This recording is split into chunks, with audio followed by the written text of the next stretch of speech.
Hi, my name is Dr. Scott Young, and today we're going to talk about what is your post-red pill revelation. Coming right up.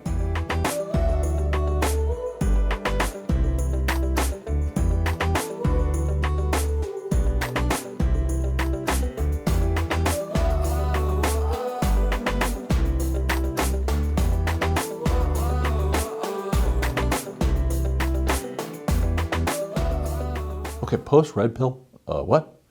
Okay, well, if you haven't watched the Matrix movies, realize the Matrix 4 is just coming out here in late December. So you kind of need to watch this. I actually have my ministry partner, Sue, and Sue does not care about sci-fi. She just does, and I had to explain the Matrix to her, and she was like, "Oh, okay, got it." I was like, "You got to know a little bit about this, okay? The red pill, blue pill, okay? We're moving into that great awakening, that red pill event, where we're coming out of unreality with that too."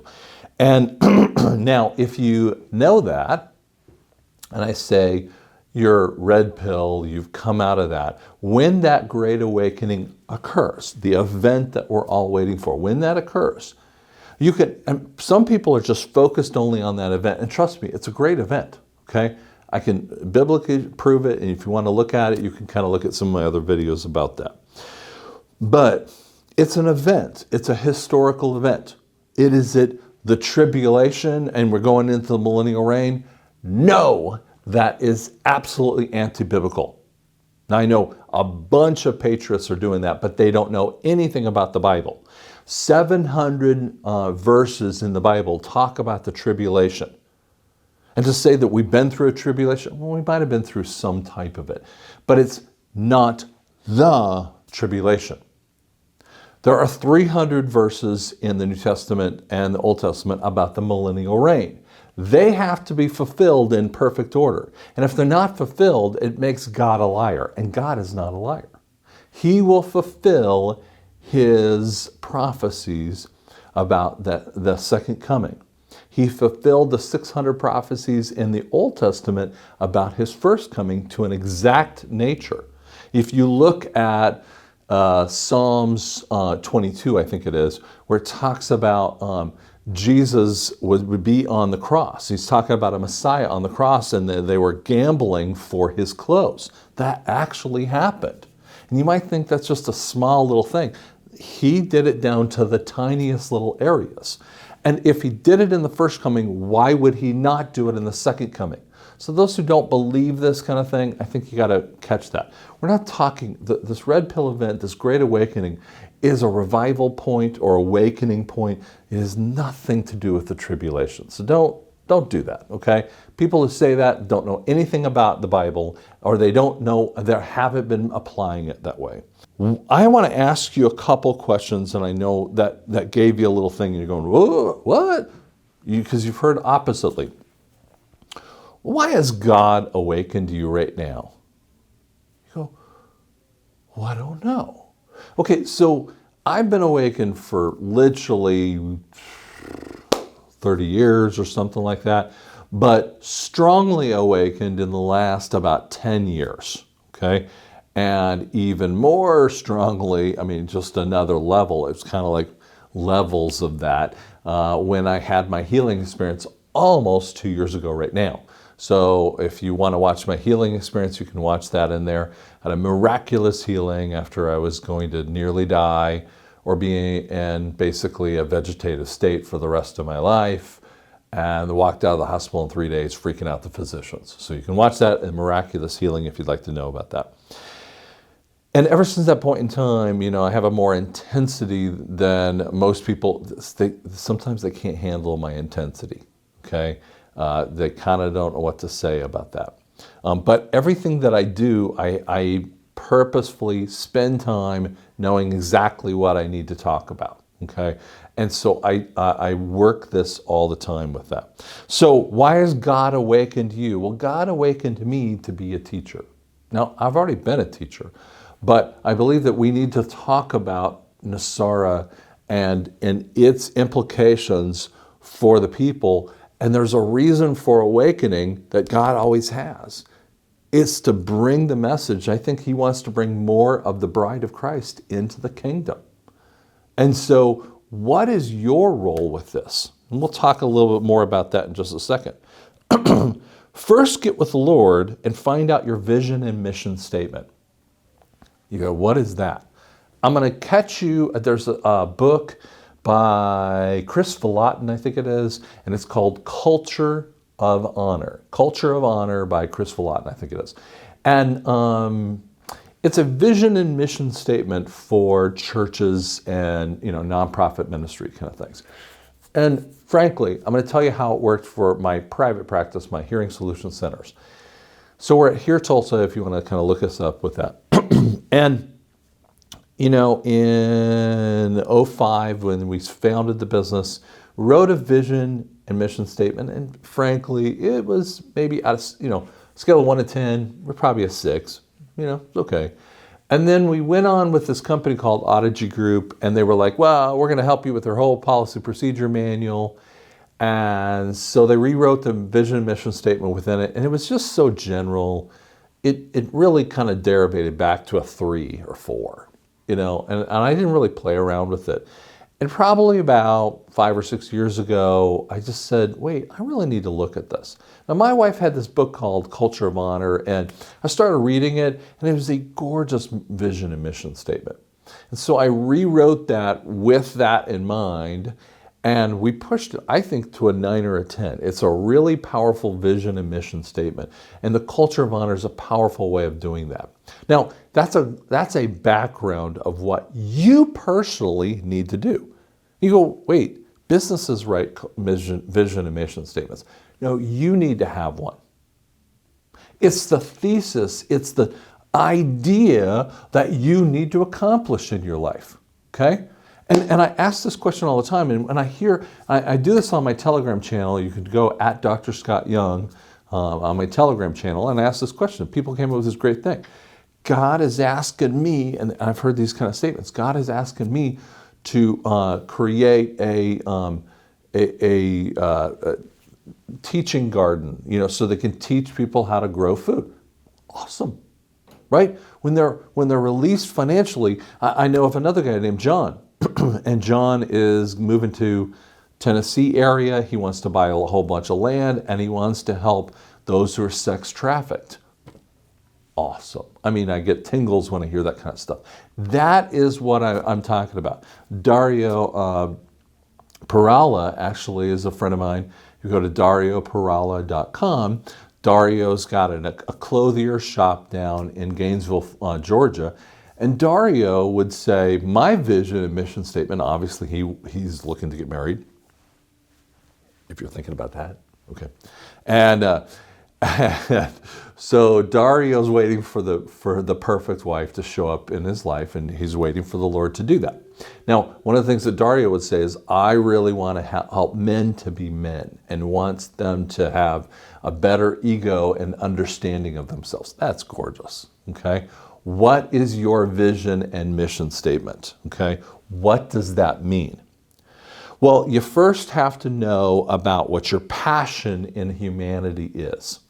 Now, my passion is to teach and to draw up on the board. You can kind of, I'm looking over my board over here, and build this kind of stuff. And I want to be able to talk in front of huge groups of people. Now, I already have 22,000 people are on my channel with that too, and I appreciate that.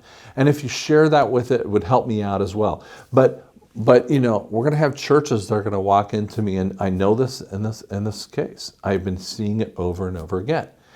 That are going to ask me to speak. We're going to do speaking in all kinds of different ways about NESARA and what it really meant. What was the historical significance of some of these events that were changed by the elite groups? And I'm going to be talking about end time issues that we have to link.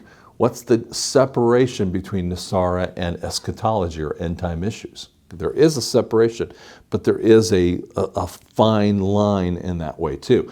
But they're two separate events in life, and I want to be able to share that. And my last thing is the truth and lies and what we believe. And so those are passion points about what the Word of God says. but we want to put it in straightforward language that people can do this, okay? I want to tell you about a story on Laura. Laura caught me on one of my channels. I really don't remember what it was off the top of my head. And she's an audiologist, and she used to work for a hearing aid manufacturer. Now, she has a practice in Vegas and in some place in California. She has to go over the border kind of thing. And she's got this unique kind of vision. She is a strong patriot. And she actually said, as we were talking through, she goes, I really didn't like church or religion kind of thing, but God's pulling me back. And I was like, that's gorgeous kind of thing. Sorry, I didn't mean to do that one. Excellent. Whatever you want to say. The point is that's gorgeous in that way, okay? What she's talking about is that she's trying to say, I have this passion to flip over the audiology industry. I'm like, go. And I just heard in my spirit, go, this is the right kind of thing. Even when I'm saying this, I'm getting a tingle in that way. And Laura has got a real passion for the industry of audiology to come out of the stupid that they've been in. We've struggled in believing in the media and the government and the Hollywood and all the woke mentality, which many industries have fallen into, okay? Especially when they're tied into healthcare kind of things. They're tied into DC's ideas, and that is going away. That's a death that will occur for that. And so how are they going to come out of that time, that moment in time, in the debt and the ugliness and the satanic viewpoint of that? And Laura has a vision that she's thinking about. And I mean, she was just pontificating, okay, just thinking it out loud. And I was like, Laura, you need to come up with your vision and mission statement. And I said, why are you awakened? She's like, well, you know, she gave some kind of ideas. And she studied like crazy. And she's a doctorate like I am in that way. And I was like, you got some great stuff. And she has these great connections all over California and Las Vegas area kind of thing. And she needs to keep those things. So she's building that vision and mission and what she wants to do. So I'm kind of imploring you right now, think firstly, why has God awakened you? Number one. Number two, what's your vision and mission statement? If you don't know it, if you don't understand that kind of thing, read The Culture of Honor. I promise you can find it on a bookstore with that too. So Culture of Honor. Look it up. It's done by a Bethel church group that do just a gorgeous job with that kind of thing. And that will help you with that. And you can take that personally, okay? They're looking at it at a group, but you have to write that as well. And how do you know that? It's what your passion for humanity is. I'm not talking about your passion like to buy a BMW, okay? I'm not talking about what you would buy. I'm talking about what you will do. Because even if you think about, one of the problems that happens, and I'm just going to end it with this, some people believe there's going to be like lottery level winnings that will come in NESARA kind of things. Or, you know, I mean, basically, and I told this to a friend, he was talking about lotteries, and I was like, no, I'm metaphorically explaining that. So a guy wins a $200 million lottery, and within 2 years, he's bankrupt. And you can read the stories on your own. You don't have to go through this with me. It's because he doesn't know how to look at the money. And men and women have had this problem over and over again. They've won too much. And I do not believe that there will be like this UBI, you know, universal basic income that's just going to flow into every single person given millions and millions of dollars. Sorry, not going to go there with you, okay? Because what that would do is create a sedentary nature. I'm just going to sit around, wait for things to happen and just go buy stuff, and I'm not going to work. Okay? That's not how the American economy is actually going to flow. We need to work, okay? And we need to build and create, and that only happens when we have that financial freedom, but we need to build it, okay? We just can't give it and then just go, you know, buy things, because most people would just buy stuff. So that's not your vision and mission. It's what you want to do. And you need to grow and have that vision, okay? And it's like you come out of college. Now, we have worked really hard, and God has been super blessing for my son. He gets out of college, he's not going to have any debt, and he's going to move into the field, but he doesn't have a lot of other cash assets. So he's got to build it with his industry, right? As he finishes his MBA.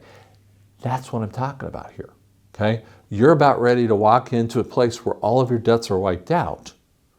And then you're going to say, okay, I've got this money in savings and I got this and I still have this job. And I go, is this really what I want to stay in? It might be.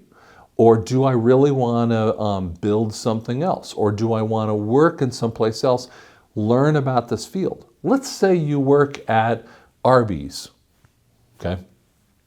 And you work there and you're assistant manager, but it's not really your dream. Your dream was to be a nurse. So you go back to school, you have an opportunity, you go back to school, you graduate, and you become a nurse. That's awesome, okay? But what do you want to do just beyond what you're doing, okay? That's that vision and mission statement. So thanks for listening. I appreciate that. I'm trying just to help you think beyond just the red pill. Thanks so much.